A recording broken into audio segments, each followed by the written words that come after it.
నమస్తే, welcome to RP7 TV news.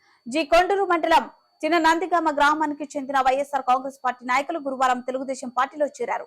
వారికి పసుపు కండువాలు కప్పి మైలవరం తెలుగుదేశం పార్టీ కూటమి అభివృద్ధి స్థానిక ఎమ్మెల్యే వసంత వెంకట కృష్ణ ప్రసాద్ సాదరంగా తెలుగుదేశం పార్టీలోకి ఆహ్వానించారు.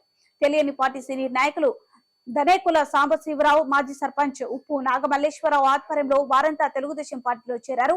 టీడీపీలో చేరిన వారిలో మాజీ ఎంపీటీసీ సభ్యులు ఉప్పు మధు, మాజీ సొసైటీ అధ్యక్షులు వల్లూరి విఠలరావు, మాజీ కాంగ్రెస్ పార్టీ గ్రామ అధ్యక్షులు పొన్నగంటి వెంకట సాంబశివరావు, వల్లూరి సత్యప్రసాద్, ఉప్పు సతీష్, పొనగంటి బాబురావు, నక్క నరసింహారావు, మునకంటి ఉమామహేశ్వరరావు, రాయల హరి ఉన్నారు. ఎస్సీ కమ్యూనిటీకి చెందిన 10 కుటుంబాలు కూడా తెలుగుదేశం తీర్థం పుచ్చుకున్నారు.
Okay sir.